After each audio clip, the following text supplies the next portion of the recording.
Salut les frérots, les sœurettes, j'espère que vous allez bien. Les gars, bonne année. C'est la première vidéo que je tourne pour le début de l'année et on commence direct avec la première histoire qui s'appelle « Ma copine vient tout juste de m'avouer qu'elle avait couché avec 2 de ses meilleurs amis ». J'ai 25 ans. Ma copine a un groupe d'amis masculins qu'elle connaît depuis l'université. J'ai jamais eu de problème avec ça. Au contraire, j'ai fait l'effort de m'intégrer, je suis allé à des soirées avec eux, à des anniversaires, à des sorties, et j'ai essayé de prendre ma place dans sa vie sans méfiance. Récemment, on était en train de dîner ensemble quand la conversation a dérivé sur l'un de ses amis. Elle expliquait qu'il avait fait de mauvais choix, qu'il avait couché avec quelqu'un lors d'une soirée un peu trop arrosée. Sur le ton de la plaisanterie, j'ai lancé « Dis-moi quand même que ce genre de truc s'est jamais passé entre toi et les gars de ton groupe ». Elle s'est tue. Un silence net. Puis elle a dit simplement « Si, j'ai couché avec 2 d'entre eux avant qu'on se connaisse ». Je sais pas comment j'aurais réagi. Parce que c'était avant qu'ils se rencontrent, donc en fait, qu'est-ce que tu veux qu'elle y fasse? Elle aurait pu lui dire quand même. En plus, ils traînent souvent ensemble, tu vois, c'est grave. Ça m'a frappé d'un coup. D'abord parce que c'est étrange pour moi de découvrir que des amis proches, des types avec qui j'ai bu des verres, rigolé, partagé des moments, ont eu une relation intime avec ma copine. Mais surtout parce qu'elle me l'avait jamais dit pendant 1 an de relation. Pas une seule fois. Et ça a ouvert une brèche. Je me suis mis à repenser à certaines situations, à des regards, à des conversations, à des moments que j'avais jamais questionné avant. Pas par jalousie, mais parce que maintenant, je me demandais s'il y avait autre chose que je savais pas. Je lui ai dit que ça me faisait mal, que ça me mettait mal à l'aise et que j'avais besoin d'en parler. Elle m'a regardé et répondu « Qu'est-ce que tu veux que j'y fasse ?» Et depuis, je reste avec ce sentiment étrange. Pas celui d'avoir été trompé, mais celui d'avoir découvert trop tard quelque chose qui aurait changé la façon dont j'abordais tout le reste. On juge pas le passé, c'est comme ça, c'est la vie, ouais, je suis d'accord. Mais là, c'est ses 2 meilleurs amis, tu vois. Si c'était avant, ça va, mais faut le dire, ouais, pour moi, c'est plus ça, tu vois. Genre, au fait, dans mon groupe de meilleurs amis, il y a telle et telle personne, j'ai déjà fait des choses avec, tu vois, c'est dur, hein. En vrai, si c'était juste une fois au chalet, Kalindra.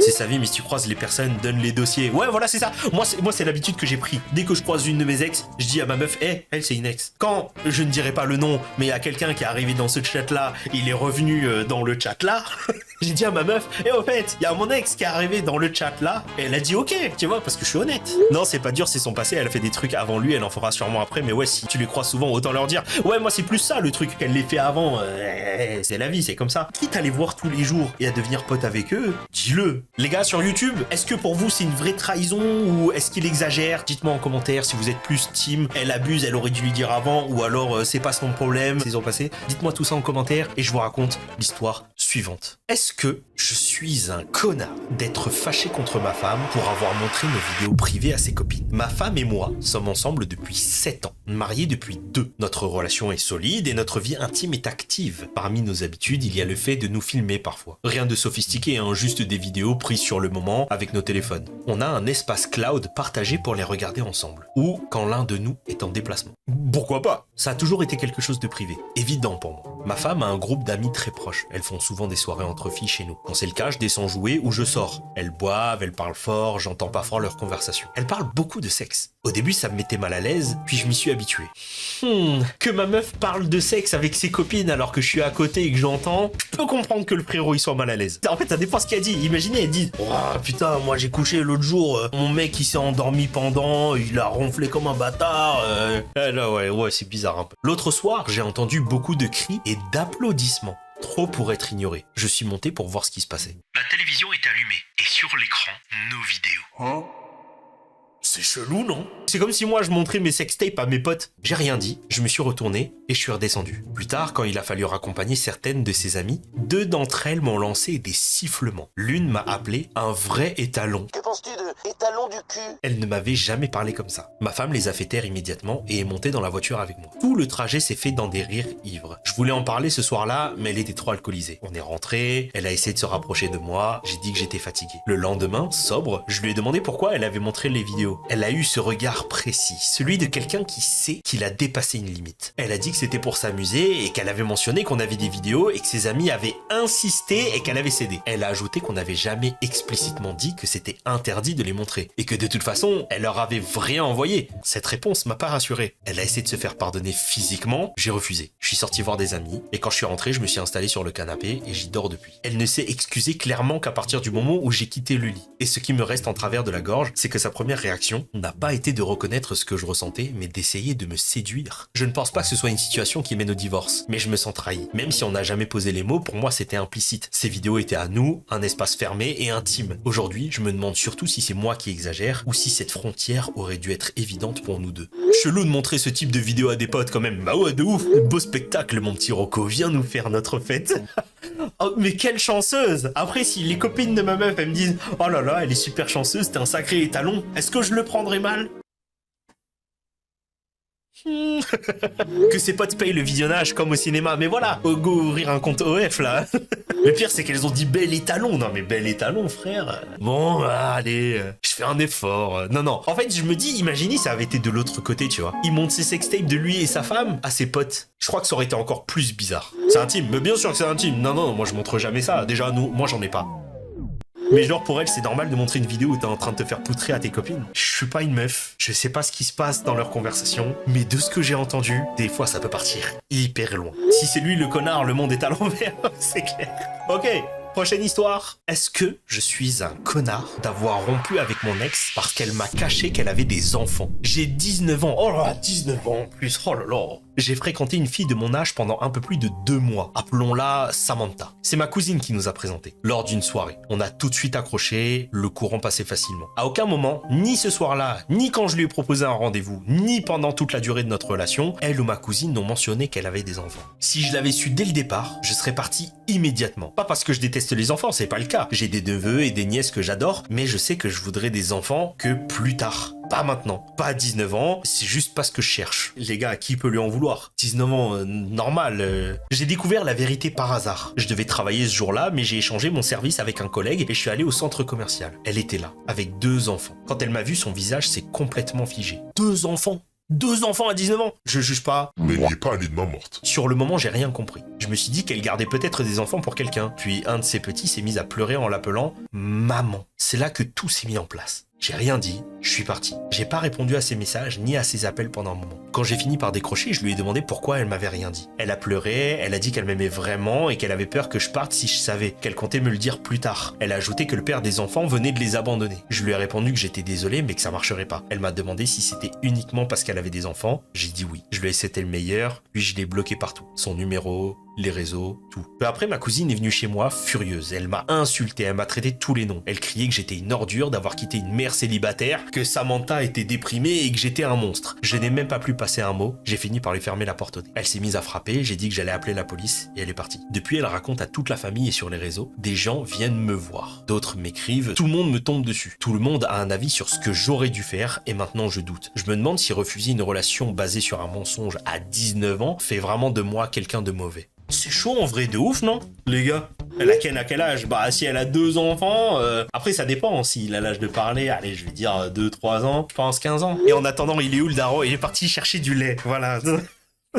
Après, c'est quand même un peu triste, hein, attention, hein, de se dire que tu quittes une belle relation à cause des enfants et que là, elle est toute seule. C'est clair, c'est triste, mais tu peux pas lui imposer, tu vois. Pour moi, son choix est personnel, il a pas à se justifier, c'est sa vie, son choix, au même titre qu'on n'a pas à se justifier dans ses relations passées. Elle aille gentiment se faire foutre celle-ci, voilà, moi je suis d'accord avec ça. Ok, la prochaine, elle s'appelle « Je suis sûr que ma copine et mon frère sont âmes sœurs ». Ma copine et moi avons 21 ans. On est ensemble depuis un peu plus de 7 mois. On s'est rencontrés au restaurant où on travaillait tous les deux. C'est moi qui ai fait le premier pas. Dès le début, j'ai su qu'on était très différents. Et c'est justement ce qui m'attirait. Être avec elle me donnait l'impression d'apprendre sans cesse. J'ai toujours fait l'effort de m'intéresser à ce qu'elle aime, même quand c'était pas vraiment mon univers. Il y a 3 mois, je l'ai présenté à ma famille. Tout s'est bien passé. Ils l'ont apprécié tout de suite. Surtout mon frère qui a 21 ans. Sur le moment, ça m'a fait plaisir. Je suis très proche de lui et voir les deux bien s'entendre me rassurait.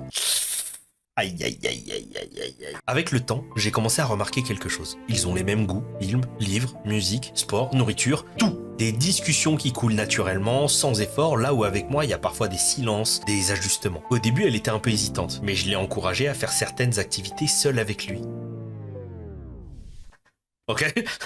Le frère, il est quand même très gentil, hein. Des choses qui ne m'intéressaient pas vraiment. Ils passaient de bons moments et ça se voyait. Et c'était pas juste une histoire de hobby, c'est leur façon d'être. Ils sont tous les deux spontanés, curieux, toujours partants. Quand je les vois ensemble, ils ont l'air plus légers, plus à leur place. Moi, parfois, j'ai l'impression d'être en trop, comme si je regardais une scène dont je faisais pas vraiment partie. C'est pas de la jalousie, hein. C'est pas de la colère, c'est juste une évidence qui s'installe lentement. Je les aime tous les deux et plus le temps passe, plus je me dis que s'ils étaient ensemble, ils seraient peut-être plus heureux. Et moi, je pourrais simplement m'effacer, sans drame, sans conflit. Le problème, c'est que je sais pas comment faire. Je sais pas comment en parler, ni à elle, ni à lui. Je sais seulement que rester là à faire semblant de ne rien voir commence à me peser. Se tirer une balle dans le pied, tuto 1. Après, ça se trouve, il aime vraiment beaucoup son frère et il a vraiment envie qu'il soit heureux, c'est fou, non? De base, il a dit qu'il n'avait rien en commun avec la meuf, il l'a forcé. Après, ça dépend. Vous êtes plus team qui se ressemble s'assemble ou plus team les opposés s'attirent. L'opposé, je l'attire.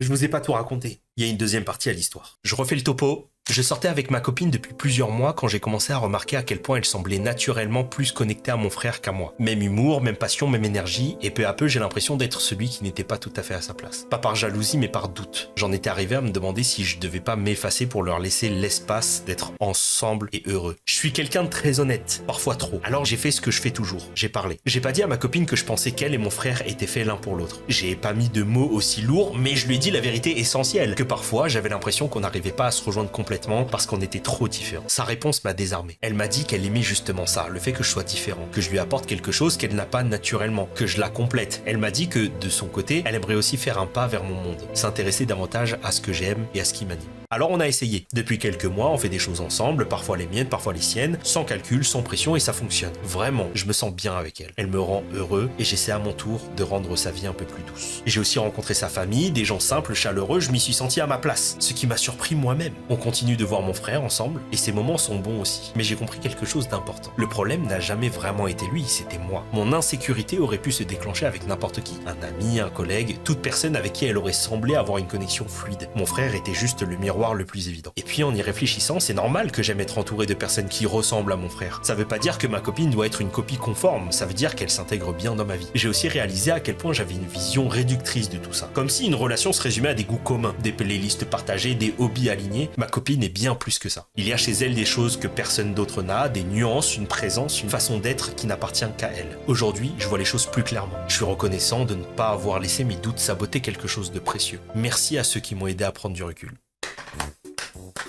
Respect. Moi, quand j'ai lu la première partie, j'étais prêt à péter un câble déjà. Une belle fin, franchement, ça me régale. Hein. Je vous jure que c'est une histoire sur 30, ça régale. Est-ce que l'autre, elle va finir bien aussi? Du drama? Ok, je vous raconte la prochaine et on verra. Je déjeune toujours seul dans ma voiture pour éviter de me sociabiliser. Aujourd'hui, ma nouvelle collègue est venue frapper à ma fenêtre. Pour situer un peu, je suis plutôt introverti. L'anxiété sociale me tombe dessus sans prévenir. Au travail, la pause déjeuner est mon moment à moi. Depuis 2 ans, je fais toujours la même chose. Je vais m'asseoir dans ma voiture, je mets un podcast, je mange un sandwich et ça me permet de souffler. Aujourd'hui, une dizaine de minutes après le début de ma pause, j'ai entendu un petit coup contre la vitre. J'ai figé net, j'ai levé les yeux. C'était la nouvelle du pôle design. Elle a commencé la semaine dernière. Très à l'aise, très sociable et clairement hors de ma catégorie, du moins dans ma tête. J'ai baissé la vitre en m'attendant à ce qu'elle me dise que j'étais mal garé. À la place, elle m'a tendu une boîte en plastique, un Tupperware. Elle m'a dit qu'elle avait préparé beaucoup trop de pâtes la veille et qu'elle avait pas envie de manger des restes toute seule et que peut-être je voudrais bien l'aider à finir. Que ce serait mieux qu'un sandwich froid. J'étais tellement surpris que j'ai juste bafouillé un oui. On s'est assis sur le trottoir, à côté de ma voiture. Et sans que je sache comment, on s'est mis à parler de sport. De cricket précisément. Elle est complètement à fond là-dedans. On a discuté pendant une demi-heure du dernier match de la série en cours, de notre équipe. On a débattu pour savoir si notre attaque de bowlers était vraiment solide ou juste chanceuse. Je connais rien en cricket les frères. Elle a même sorti son téléphone pour me montrer une prise qu'elle avait enregistrée. Avant de repartir, elle m'a demandé si je voulais déjeuner ensemble pour de vrai vendredi pour continuer la discussion. Je suis retourné au bureau avec une sensation étrange, comme si j'avais gagné quelque chose d'important. Je pensais être le type qui mange seul dans sa voiture pour toujours. Aujourd'hui, c'était une bonne journée. C'est trop mignon, je veux qu'ils se marient, je veux une partie 25. Je veux les voir 25 ans plus tard, quand ils sont heureux, avec des enfants. Leurs enfants, ils font du piano et... Pour une fois que les histoires elles finissent bien là. En plus, on en a eu 2 là cette fois-ci. C'est le Tupperware, le connard. Qui a déjà joué au cricket ici? C'est quoi le cricket? Le cricket, c'est marteau et boule là? Ah non, c'est le faux baseball. Je vois pas trop l'intérêt. Attends, mais comment ça s'appelle ça? L'espèce de golf mais avec un marteau. C'est du cricket. Le croquet. Un croquet. Elle est où l'inspi pour créer des vrais sports là? Ouais, c'est ceux qui sont trop nuls pour jouer au baseball. Ouais, s'il y a des gens qui regardent la vidéo et qui jouent au cricket, j'ai rien dit. J'ai rien dit. Ok, c'est l'avant-dernière, ok? Est-ce que je suis un connard de ne pas participer à un cadeau d'anniversaire pour une collègue que je connais à peine? J'ai 30 ans et je travaille dans un bureau de taille moyenne, une trentaine de personnes. Rien d'énorme, mais assez pour que tout se sache vite. La semaine dernière, une collègue, Suzanne, 48 ans, a commencé à faire le tour des bureaux. Elle a annoncé qu'on allait tous participer à un cadeau d'anniversaire pour Jenna. Elle a 37 ou 38 ans, je sais même pas exactement. Elle travaille dans un autre service. Je reconnais son visage, on s'est déjà dit bonjour dans le couloir, mais ça s'arrête là. On bosse pas ensemble, on n'a jamais vraiment parlé. Suzanne proposait que chacun mette 20 $ pour une carte cadeau et un gâteau. Sur le moment, j'ai rien dit. Plus tard dans la journée, elle est passée à mon bureau et m'a demandé directement si j'en étais. Je lui ai répondu calmement que j'allais passer et que je connaissais pas vraiment Jenna et que de manière générale, je participais pas au collecte quand c'était pas pour quelqu'un avec qui je travaillais au quotidien. Elle a eu l'air surprise, elle a dit « Mais c'est que 20 $. » Je lui ai répondu que je comprenais, mais que ça me mettait mal à l'aise de payer un cadeau pour quelqu'un avec qui j'avais aucune relation. Elle a haussé les épaules et a dit « D'accord » et est repartie. Depuis, l'ambiance a changé. Deux collègues sont devenus plus froids, l'un d'eux a même plaisanté en disant que j'étais ce gars-là. Ce gars-là, celui qui met pas les 20 $. C'était dit en riant, mais le message était clair. Maintenant, je me demande si j'ai enfreint une règle tacite, si je suis passé pour un radin ou antisocial. J'ai aucun problème à célébrer les gens avec qui je travaille vraiment. J'ai déjà participé à des cadeaux sans souci. Mais là, j'ai l'impression que c'était attendu, presque obligatoire, et ça me dérange. Offrir quelque chose devrait rester un choix, pas une pression collective, surtout pour quelqu'un que je connais à peine. Et depuis une semaine, je me demande simplement si dire non faisait de moi le problème. Mais c'est des fous malades, hein. Moi, on me demande 20 balles pour quelqu'un que je connais et que je dis non. Et on me dit, ouais, c'est le crevard. Ouais, je suis le plus gros rat de France. C'est bon. En plus, ils sont 30, les gars. 20 $, 30. Oh là là. Ça fait 600 balles. Ça y est. Si elle a 580, elle aura bien assez, je crois. Hein. C'est la poucave le problème. Voilà, c'est la vieille, là. Elle paie mon loyer, après on verra. Ouais, voilà, exactement. Ok, c'est la dernière histoire, les gars. Ah, c'est toujours pas une histoire de cul. Est-ce que je suis un connard de ne pas vouloir donner la moitié de ma fortune à mon frère? Mon frère et moi, on n'a jamais été proches. Il a toujours été le préféré. Moi, j'étais l'enfant du milieu, celui qu'on remarque moins. On a aussi une petite sœur. Ma famille possède des terres agricoles, mais elles sont modestes. Le rendement est faible et pas assez pour faire vivre tout le monde correctement. Quand une opportunité s'est présentée d'envoyer un de ses fils travailler à l'étranger, ma mère a fait son choix rapidement. Elle a voulu garder celui qu'elle préférait près d'elle. Alors elle m'a envoyé moi. J'étais récemment marié. Partir signifiait laisser ma femme au village. Le salaire était pas suffisant pour l'emmener avec moi. Les conditions de travail étaient dures. En plus de ça, je devais envoyer de l'argent à la maison régulièrement. Je suis parti quand même. Pendant 5 ans, j'ai pu rentrer que 2 fois par an. 5 ans? C'est quoi cet abus? Ma femme a traversé des moments très difficiles. J'ai manqué la naissance de mon enfant. Est-ce qu'il est sûr que c'était son enfant? Déjà, il est rentré que 2 fois par an. Mais je l'ai jamais regretté. Je me répétais que ce sacrifice servirait à assurer un avenir meilleur à mes enfants. Avec le temps, j'ai gagné de l'expérience. J'ai appris, j'ai observé, et j'ai commencé à penser à créer quelque chose à moi. Pour ça, j'ai dû vendre la moitié de ma part de terrain. Ma mère, mon frère et ma sœur ont tous dit que c'était une énorme erreur. Ils ne m'ont soutenu d'aucune manière. Je l'ai fait quand même. C'est devenu la meilleure décision de ma vie. Mon entreprise a bien fonctionné. J'ai commencé à gagner sérieusement ma vie. J'ai alors décidé de sortir ma femme et mon enfant du village. On s'est installé en ville et j'ai acheté une maison. Pour la première fois, j'avais l'impression de respirer. C'est là que les problèmes ont commencé. Ma mère, mon frère et ma sœur m'ont demandé de partager équitablement tout ce que j'avais gagné. La moitié pour moi, la moitié pour mon frère. Leur argument était simple. Si j'avais pu travailler à l'étranger et acquérir cette expérience, c'était uniquement parce que mon frère était resté au village pour s'occuper de la famille. Sans lui, j'aurais jamais pu partir. Donc selon eux, ma réussite était pas uniquement la mienne. Elle lui appartenait aussi. De mon côté, je vois les choses autrement. J'ai jamais choisi de partir. De 1, de 2. J'ai été envoyé parce qu'il voulait rester et que les ressources étaient insuffisantes pour nous deux. Et pendant toutes ces années, j'ai envoyé de l'argent à la maison sans interruption. Pendant mon absence, mon frère exploitait aussi ma part de terrain. Tout l'argent généré allait à lui, pas à ma femme, pas à mes enfants. Je sais aussi que si j'avais confié cette terre à quelqu'un d'autre, j'aurais gagné bien plus que ce que mon frère disait produire. Mais je l'ai pas fait. Parce qu'au fond, je voulais qu'il soit présent pour la famille, même si ça signifiait perdre de l'argent. Aujourd'hui, presque toute ma famille élargie et même la communauté soutiennent sa position. Ils disent que je suis égoïste, égoïste, que je suis ingrat et que je suis le problème. À part ma femme et sa famille, tout le monde est contre moi. Et je me retrouve seul avec cette question. Est-ce que bâtir quelque chose par moi-même après des années de sacrifice me condamne vraiment à devoir le donner à quelqu'un qui n'a jamais quitté le village? Mais qu'ils aillent se faire foutre aussi, ça y est. Je gagne mon argent, laissez-moi tranquille avec mon argent. Sans m'avancer trop, hein. On dirait qu'ils font quand même partie d'une communauté, tu sais, les un peu amish, tout ça là. Ton père est allé produire le lait. Et en plus, attends, il est parti pendant 5 ans, il revenait que 2 fois par an à un moment. En plus, il leur a envoyé de l'argent. Est-ce que le mieux, ça aurait pas été de garder l'argent pour faire venir sa femme? Je sais pas. Après, un test ADN serait pas du luxe. Au cas où, on sait jamais. Imagine, les enfants sont du frère. Je pense que si ça avait été pour moi, il y aurait eu violence. Merci beaucoup d'avoir regardé la vidéo jusqu'au bout. N'hésitez pas à liker et à commenter. Surtout là, pour les référencements, ça m'aide énormément. Et j'aimerais bien que cette année, on tabasse. Je vous fais des gros bisous. Prenez soin de vous. Si vous voulez regarder d'autres vidéos, je vous mets la playlist juste là. Un bouton pour s'abonner juste ici. Prenez soin de vous et à très bientôt pour la prochaine vidéo. Ciao.